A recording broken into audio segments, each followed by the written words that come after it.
সুলাইমান আলাইহিস সালাম ওনার যে একটা পিঁপড়ার কথাও শুনেন, এই জিনিসটা বুঝেন যে সেই পিঁপড়াটা কিভাবে কথা বলতেছে। ওনার যে মন্ত্রী পরিষদ ওইসব জায়গায় বসে আছেন, তখন উনি একটা পিঁপড়া পাখিকে, হুদহুদ পাখিকে মিস করতেছেন। তো ওনার একটা বাহিনী যখন যাচ্ছিল, তখন যে পিঁপড়া, এই পিঁপড়ার একটা দল, পিঁপড়ার মানে ফিমেল পিঁপড়া, সে তার সবাইকে বলে, সে বাইরে এসে দেখলো সুলাইমান ইসলামের বাহিনীটা চলে আসতেছে, তখন বলে যে তোমরা সবাই ঘরে ঢুকে পড়ে সুলাইমানের বাহিনী যেন তোমাকে পিষে না ফেলে।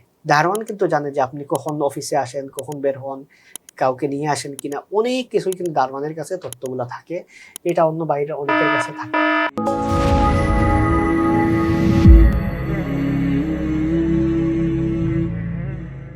আসসালামু আলাইকুম রহমতুল্লাহি পবিত্র মাহে রমাদান উপলক্ষে সকলের প্রিয় গণমাধ্যম ফেস দ্য পিপলের বিশেষ আয়োজন স্কিলস ফ্রম দ্য কোরআনের 23তম পর্বে আপনাদের সকলকে স্বাগত জানাচ্ছি আমি রাকিবুল ইসলাম রইস।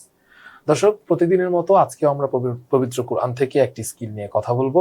আমাদের সাথে আছেন আরিফুল ইসলাম ভাই। আজকে আমরা কোন স্কিলটা নিয়ে কথা বলতে পারি? আজকে আমরা আলোচনা করবো ইনশাল্লাহ একটা কর্পোরেট লেভেলে আপনি যে বস যদি হন, আপনি যে এই অফিসে যে দারোয়ান, তার কোথাও যে আত্মশূন্যতা কতটা দরকার সেটা নিয়ে। খুবই সুন্দর একটি টপিক। চলুন আমরা আলোচনা শুরু করি। আমরা সুলাইমান আলাইহিস সালামের গল্পে দেখতে পাই উনি কিন্তু পশু পাখির ভাষা বুঝতেন, আচ্ছা। পিঁপড়া থেকে শুরু করে সবকিছুর ভাষা বুঝতেন। তো ওনার একটা বাহিনী যখন যাচ্ছিল, তখন যে পিঁপড়া, এই পিঁপড়ার একটা দল, পিঁপড়ার মানে ফিমেল পিঁপড়া, সে তার সবাইকে বলে, সে বাইরে এসে দেখলো সুলাইমান ইসলামের বাহিনীটা চলে আসতেছে, তখন বলে যে তোমরা সবাই ঘরে ঢুকে পড়ে সুলাইমানের বাহিনী যেন তোমাকে পিষে না ফেলে। তো এইটা যখন সুলাইমান ইসলাম শুনেন, তখন আল্লাহর প্রতি শুকরিয়া আদায় করেন, এই জিনিসটা প্রশংসা করেন। তো এখানে আমরা দেখি যে সুলাইমান আলাইহিস সালাম ওনার যে একটা পিঁপড়ার কথাও শুনেন, এই জিনিসটা বুঝেন যে সেই পিঁপড়াটা কিভাবে কথা বলতেছে। তারপর আমরা দেখি যে ওনার যে মন্ত্রী পরিষদ ওইসব জায়গায় বসে আছেন, তখন উনি একটা পিঁপড়া পাখিকে, হুদহুদ পাখিকে মিস করতেছেন, যে পাখিটা কই গেল এখন।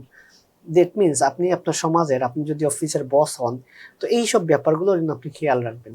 অনেক সময় এরকম হয় যে আপনার দারোয়ানের একটা কথা, সে কিন্তু অনেক কিছুই দেখে, এবং যে জিনিসটা হয় দেখবেন যে কোথাও কোনো যদি মার্ডার হয়, সেই মার্ডার হওয়ার পর এই মার্ডার রিলেটেড কোনো কিছু যদি সবচেয়ে বেশি ভালো জানে, এদের মধ্যে সবচেয়ে ভালো একজন উইটনেস থাকে কিন্তু দারোয়ান, বাসার কাজের মহিলা। কেন? আপনি বাইরে কেমন সেটা কিন্তু অনেক সময় অনেকেই দেখে, কিন্তু ঘরের ভেতরে কেমন, ঘরের ভেতরে আপনার ওয়াইফের সাথে রিলেশন কেমন, সবকিছু কি হয়, এটা কিন্তু অনেকেই জানে না, সেটা ঘরের কাজের মহিলা তারা জানে। দারোয়ান কিন্তু জানে যে আপনি কখন অফিসে আসেন, কখন বের হন, কাউকে নিয়ে আসেন কিনা, অনেক কিছুই কিন্তু দারোয়ানের কাছে তথ্যগুলো থাকে, এটা অন্য বাইরে অনেকের কাছে থাকে না।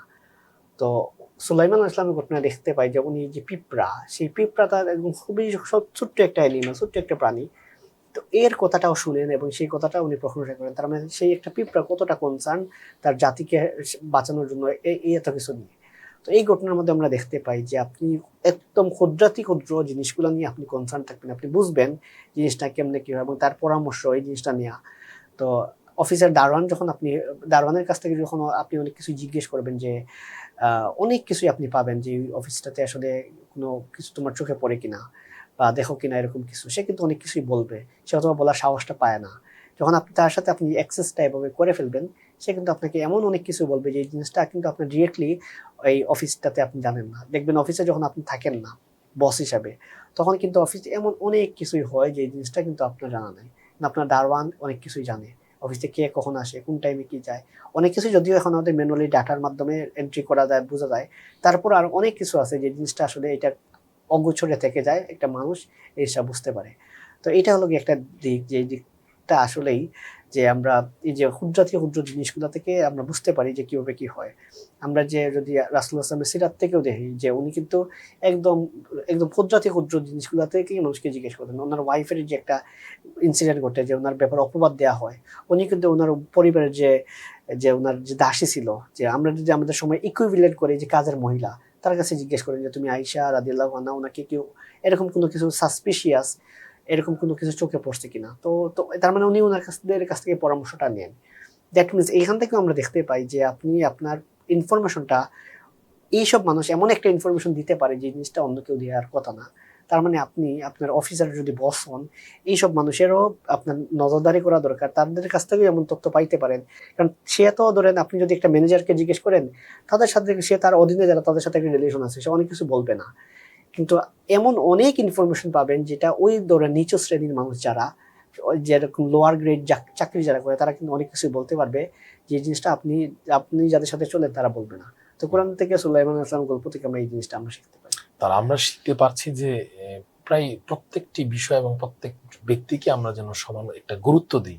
আমাদের আশপাশে যারা একটু নিচু বা যারা ছোট, তাদেরকেও যেন আমাদের গুরুত্বের চোখ থেকে আমরা আড়াল করে না ফেলি। খুবই গুরুত্বপূর্ণ এবং চমৎকার একটি আলোচনা ছিল। দর্শক, আমরা আজকেও একটি কোরআন থেকে খুব সুন্দর একটি স্কিল নিয়ে কথা বলেছি। আশা করি আপনারা সামান্য হলেও উপকৃত হয়েছেন। ইনশাআল্লাহ আগামী পর্বে আমরা পবিত্র কোরআন থেকে আরো একটি স্কিল নিয়ে কথা বলবো। সে পর্যন্ত ভালো থাকবেন। আসসালামু আলাইকুম।